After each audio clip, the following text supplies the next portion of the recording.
All right, good morning, everybody. I'll call our meeting to order and ask Commissioner Tarswell to lead us in the pledge. Certainly. I pledge allegiance to the flag of the United States of America and to the republic for which it stands, one nation, under God, indivisible, with liberty and justice for all. Thank you very much. All right, let's move on to roll call. Commissioner District 1, Randy Netherland. I'm here. Commissioner District 2, Pat Tarswell. Here. Commissioner District 3, Sharon Trask. I am here. And correspondence and organizational business. Do we have any correspondence to report? We do. We received from Washington State Liquor and Cannabis Board, sent in local authority renewal notices. The Washington State Liquor and Cannabis Board sent in notice of cannabis license for Fed Garden LLC. Timberland Regional Library sent in their 2026 preliminary budget. The Federal Energy Regulatory Commission sent in letters regarding the 13th Part 12D report for comprehensive assessment of the Cushman No. 1 development. Cushman project due by December 1st, 2027. The 13th Part 12D report for periodic inspection of the Cushman No. 2 development. DPP revision Cushman No. 1 development Cushman project and dam safety inspection report for Cushman hydroelectric project. The Department of Navy sent in a notice of intent to prepare a supplemental environmental impact statement, overseas environmental impact statement for Northwest training and testing.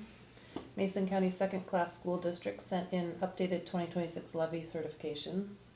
Pioneer School District sent in updated 2026 levy certification budget and excess levy certification. Washington State Liquor and Cannabis Board sent in notice of special occasion license application for the North Mason Rotary Club and 4 special occasion license applications for the Hood Canal Enhancement Group. And the United States Department of the Interior, Bureau of Indian Affairs sent in notice of non-gaming land acquisition application filed by the Squaxin Island Tribe. All right, great. Thank you so much. All right, now moving on to item 4.2. This is the time, it's the beginning of the year where we appoint a new chair and vice chair.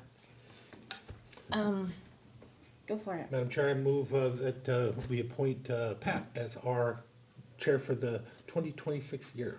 I'll second that one. All right, you wanna say If you're anything willing to before? serve. All opposed? Yeah. All in favor? Would you mind passing the target over to him? Right, Yeah. right. All in favor? Aye? Aye.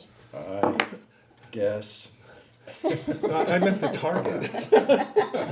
Doesn't it go with the chair? Right, it does, it does. All right, so you're handing the meeting over to me. Mm-hmm. And now we need to do our vice chair. Yeah. Oh, yeah. Do I have any nominations for vice chair? I would like to nominate Commissioner Netherland. I have a smaller target. Second. I'll accept it. Second, yeah. So, oh, we're gonna. Yeah, go you, ahead. you just seconded it. Oh, yeah, okay. And now we have to vote on it. Okay. All in favor, say aye. Aye? Aye. Aye. All opposed? Motion carries. Don't have to be, I think I might break your microphone with that. He says, please don't. With that, we'll move on to item 5, an open forum for citizen input. So please keep your comments to 3 minutes or less with a 15-minute total. Is there anybody in the audience that would like to make a public comment? Pastor Bill Baker. So probably my biggest challenge is 3 minutes. So I'll begin this holy day of Epiphany by bidding you all a Happy New Year. And yet, although we share this blessing with one another each January, this year is truly unique in that the church I serve, Mount Olive Lutheran Church, celebrates 100 years of glorifying God in this county. And our country celebrates 250 years as a free and independent nation. Large milestones, to be sure, and so it is tempting to look at our legacy as a means for our existence, but we must each forge a future for our people, for their children and the generations that follow. That is our calling. That is our purpose. However, looking beyond the here and now, especially when distracted by the noise and worry of current world events, it is difficult when we lose our compass and lose sight of our true north.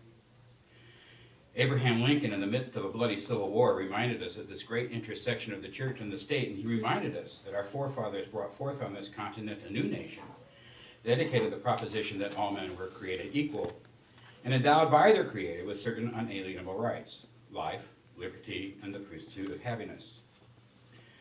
Mason County is hardly a world stage, but hope begins at home. And so I pray to Almighty God, the Father, Son, and Holy Spirit, that this body of government and this church of His would stay true to this purpose of protecting life, ensuring true liberty for all, loving and caring for our neighbors equally without hindrance to another, and allowing all men and women the right to pursue a life according to their conscience without depriving that same right to others. Now, whether you believe in God or not is not relevant to the truth of His existence.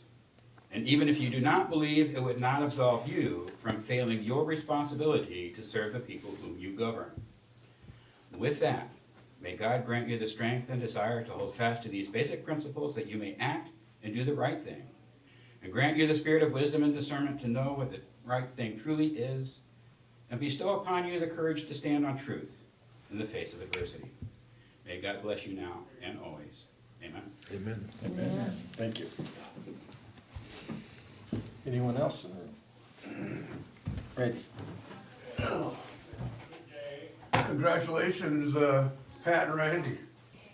And especially congratulations, Sharon. Right? That one made more sense, huh? Randy Lewis. I live in the airport precinct. Oh.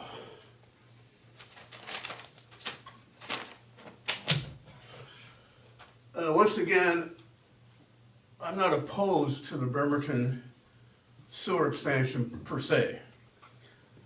For me, it must be demonstrated that the potential expansion serves the best interests of Mason County citizens / taxpayers. Yesterday, I noticed that a document containing what I believe to be a plan on how to construct a feasibility study had been submitted to the commissioners. Kudos to whoever put that together. I believe it was Travis, what I'm hearing. Any such plan must conclude that a Bremerton expansion is financially beneficial to the citizens of Mason County. This includes analysis of the financial consequences of various adverse scenarios, quantifies these financial risks, in effect perform financial stress tests to evaluate the financial risk associated with the Bremerton expansion. It was asserted recently in these chambers that a Bremerton expansion would result in Bremerton sharing the cost of expanding the capacity of the base plant Belfair. Let's look at this assertion more granularly. Let's set aside for the moment a potential Bremerton extension. Just for the moment, don't get excited. Apparently, there is a need to expand the plant to serve the needs of Mason County. This would include new Mason County citizens who moved to Mason County because of the Bremerton naval expansion. So what would the cost of that expansion, what would be the cost of that expansion without a Bremerton extension? This number must be quantified and included in the feasibility study. In that scenario, because no deal, no sharing of the cost by Bremerton. Now the question becomes, what would be the incremental cost over and above what the cost of expansion to serve only Mason County needs, a further expansion of the plant to service the additional Bremerton customers, in addition to the infrastructure built above the county line to Bremerton, county line and Bremerton to service those new hookups. Is Bremerton going to pay for these incremental costs? Even if they agree to pay for all of these incremental expenses caused by them, would Bremerton then agree to pay for some of the infrastructure costs required to service only Mason County customers that we talked about at the beginning? If not, sharing of expenses argument fails. Thank you. Thank you. Anyone else?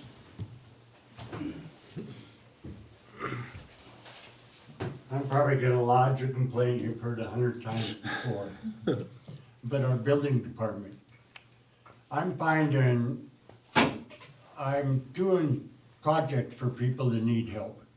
I retired 10 years ago, I'm still involved in the construction business and as far as just helping people. I just came to my attention that a gentleman wanted to put a side door in his garage.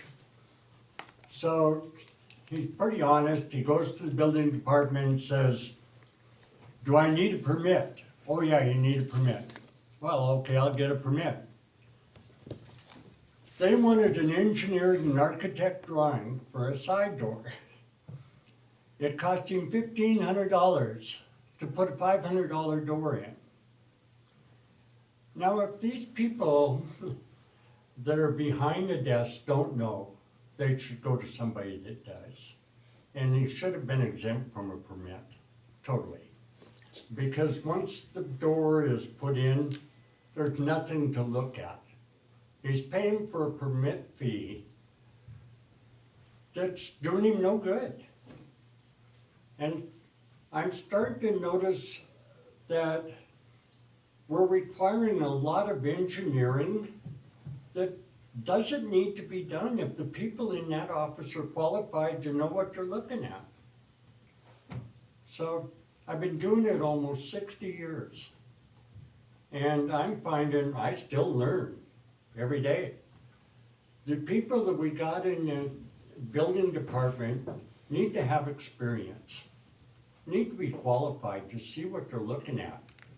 Not only can they read the prints, but they gotta read the side notes. I don't know where you can go with this. You've probably heard it a lot before. But a case in point, my daughter, she's got another great job now, but 8 years ago, she applied after Larry Waters left. She applied for the building inspection. She had 18 years experience in the building trade. She was carrying a card as home inspection. And she got an interview, but somebody moved sideways in the county from the road crew into the building department. They took that person. Now, what are the qualifications for a building inspector? That's my question. If the people are qualified, we don't need engineers for a lot of these small projects. A person that knows can walk right into a building and say, oh, it's built right. That's all I have to say. Your name for the record, sir? Oh, Skip Parker. Thank you. Thank you, Skip. All right. Thank you very much. Anybody else? Now, anybody in the Zoom room have a public comment? Seeing none. All right, let's move on. Item number 6, adoption of the agenda. Items appear on the agenda after item 10, public hearings may be acted upon before 9:15. So, do we want to adopt the agenda? I would move to adopt the agenda as presented. I'll second.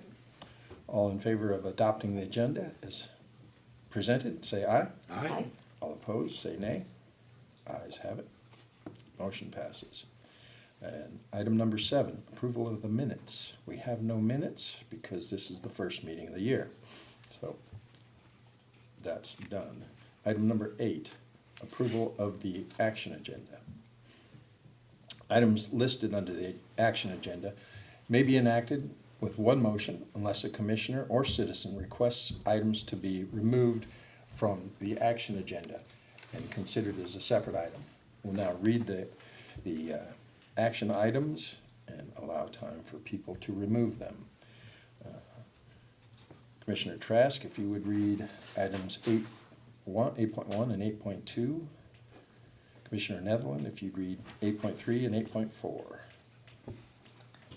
right.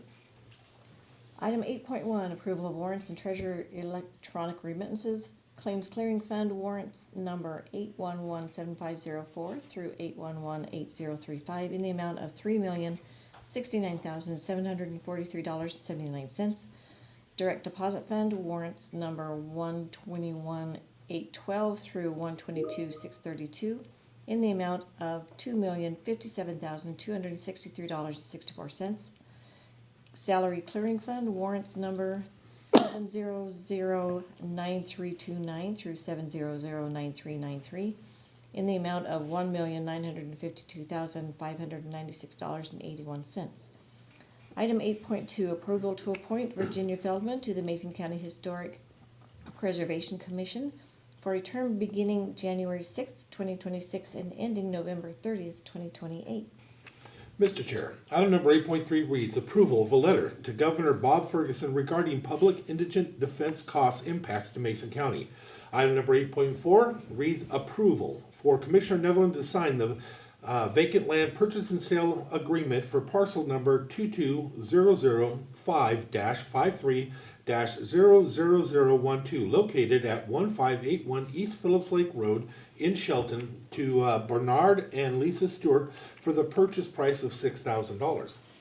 Item 8.5, approval of to set a public hearing for Tuesday, February 17th, 2026 at 9:15 a.m. to amend the 2026 annual construction program and 2026 through 2031 six-year transportation improvement program. Are there do the commissioners want to remove any items for further discussion? Just a comment after we have a motion. Anybody in the audience care to remove any items?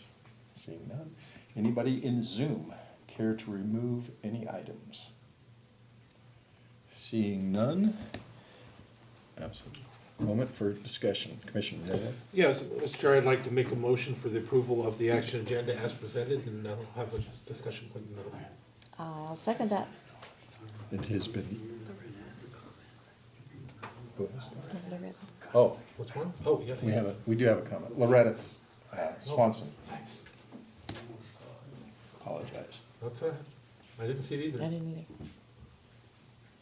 Sorry, Commissioners, I was a little slow on the draw. I do have one request for item 8.5. Since Commissioners were gracious to put this on today's action agenda, we can actually schedule the hearing for February 3rd, if that is okay with you all. I have to look at a calendar. But the problem that we have is we have a motion and a second already on Right. the floor. Are you okay, Loretta, if we just keep the date at what you have in here? Yeah, that's completely fine. I Okay. just wanted to let you know that since you were placing it on today's agenda, we have adequate time to advertise. But yep, Okay. totally fine with the 17th. Yeah. All right, thank you. It's been moved and seconded. Commissioner discussion. Yeah, I just want a couple little comments. One, on the property sale and the idea of the property sale, just so the public knows, this has been on the market for quite a long time. It's an arm's length transaction. It is nothing, no connection with anybody or anything. We leave it on the market for a while to make sure that we do get as much as we can out of it. With this a small sliver, and I just want people to know we went through the process. Number two, I want to give a thank you to Commissioner Trask. On here, if you get a chance, read a letter that we're sending to Bob Ferguson. Commissioner Trask put this together in order to give us a voice when it comes to something that's very impactful to this county. And I'm hoping and praying both that they will listen to this letter and try to help put some stuff together to save us from the impending doom that is coming. If there's no action that occurs, and we just allow this to continue forward with the direction it's going. So I just want to thank you for the work that you did on that, and then bringing it to us for a signature. Yeah, I'll second what you said on those. And it is so important that we pay attention to what's going on with our public defense system and the cost that it's going to force the counties to do. This is another unfunded mandate. We get them all the time. And so the more we can pay attention and the more that we can bring it to the attention of our state leaders as long as, and as well as our national leaders, let them know that we're having financial difficulties and we would really like them to stop sending us the unfunded mandates. But Yeah, this is probably the largest unfunded mandate I've ever seen. It's hidden, nobody knows what the actual cost is gonna be, but it's huge. Basically quadrupling the number of public defenders that we need to employ, so it's gonna be a massive hit if it continues down this road, so. With that, anybody have any comments from Zoom? Anybody in the room? I didn't mean to ignore you. That's okay. So how many public defenders do we have now? Well, I is don't there an know. estimate of how much additional cost it would be? It's quite significant, It's honestly. significant. In the short term, it was 1 million something. Yeah. In the short term, nobody knows what the long term. Yeah, and it's gonna just escalate from What kind there. of ballpark? Yeah. We have 10 years to implement it, a minimum of 10 years, or a maximum of 10 years to implement the standards set by the new court, or set by the okay. courts. And it's not just the attorneys that we need, it's also mental health specialists, it's also more staff, we also have to have more investigators. So it's not just the cost of attorneys, which are in short supply anyway, they're in high demand, but it's a lot of other costs as well. And there's a ripple effect that will, No. Thank you for clarifying all that for me. Appreciate it. it's really for asking. unknown what the No, full. I get it, I get it. I appreciate you guys tackling this with the governor. This has been a big conversation with the criminal justice meetings for the last 2 years leading up to this decision that the Supreme Court actually adopted finally. And next time, if you guys want to make the city's involvement, we could join in on a joint letter. Because we're gonna have to hire, not as many as you, but more than we're comfortable with hiring in the future, so. I would love that, yeah. Without any more further ado, we have a motion and a second to adopt the action agenda. All in favor say aye. Aye. Aye. All opposed, say nay. Motion passes. Item number 9, other business, department heads or elected officials. Oh, there's one. Our auditor? Morning, Commissioner. Steve Dunkel, Mason County Auditor. First of all, Commissioner Trask, thank you for your service last year as chair. Job well done. And congratulations, Commissioner Tarswell, as our new chair. Look forward to having you here in that capacity. And Randy, congratulations to you as well as vice chair. The elections team is gearing up for the February 10th, 2026 special election. We've got 5 measures on that ballot, all school measures, 2 for McCleary School District, 1 for Mary Knight, 1 for Elma, and 1 for the Shelton School District. Ballots will be mailed on January 9th for our overseas and Uokava voters. Ballots for everybody else will get mailed out January 20th. And for those who are interested, going to be hosting a tour for election observers to go visit ballot production or ballot insertion up at K&H Printing in Everett. If anybody wants to join and learn about that part of our elections process, let me know. Thank you very much. Thank you. I think there's another, it's not on my list, I know there's more to this. All right. Item 10, there would be a public hearing time, but we do not have a public hearing today, so we'll move on to item number 11, board calendar and reports. Commissioner Trask, if you would like to tackle that first. All right, so later today, I have a Public Works Board CTAC meeting. It's not like the airport, engineering and things like that, so it's kind of fun. Tomorrow, Lewis Mason Thurston Area Agency on Aging Advisory Council meeting. I'm gonna throw a plug into this one too. If you are a senior and you would like to be on a committee to help advise the Area Agency on Aging, please submit your application. Mason County needs some representation on this committee, so let's get some applications in. Encouragement, how about that?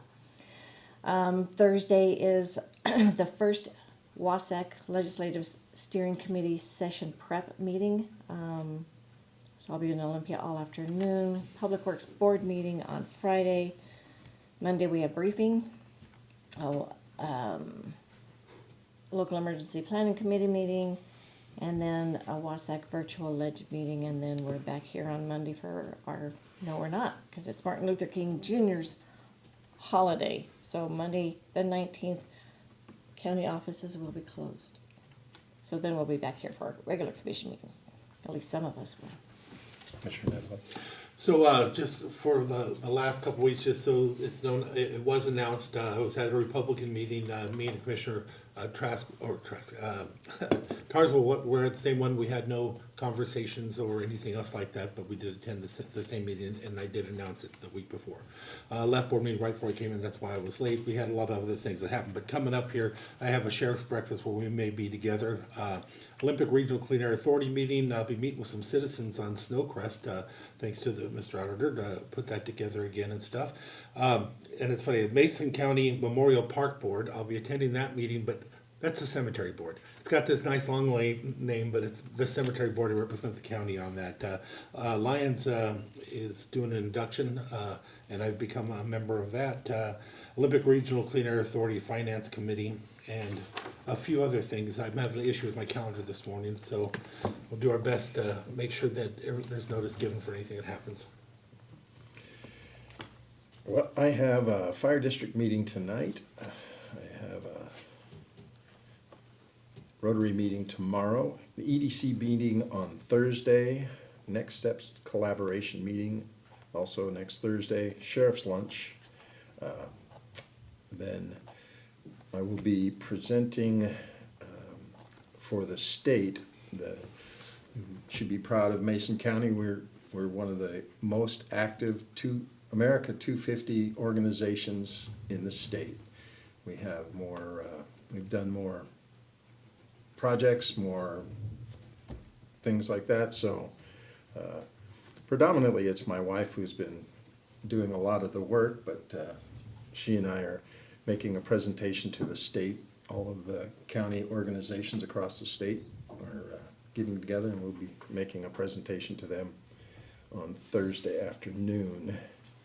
I have the Northwest Community Voice on Thursday, but I thought that one was canceled, so I'll have to check into that. Then next week, I leave for the Caribbean, so I'll be gone for almost 2 weeks. So that will be a very nice time away. Looking for Jack Sparrow. Looking forward to it. Mr. Chair, just in case, I may be at that community voice meeting as well. Yeah, I'm not exact. I thought it was canceled. But I thought so too, but because if it isn't, yeah, I won't be there. It's on my it's on my list. Noted. That's all. And I don't know. I think it's canceled. With that, I'd actually like to reach out to Pastor Bill Baker. Thank you for reminding us what we're here for, and what our duty is, and we say it every day. We pledge allegiance to our flag, and we proudly announce that we are one nation under God, and we must keep that in mind, and we must always remember that our rights come from God, not from government. So thank you for the reminder. I'm curious, did you look back up at that? I thought you did. Very proud of that. That was quite a battle to get. With that, I think we can entertain a motion to adjourn. So moved. Second? All in favor, say aye. Aye. All opposed, say nay. We are adjourned. Thank you, everyone.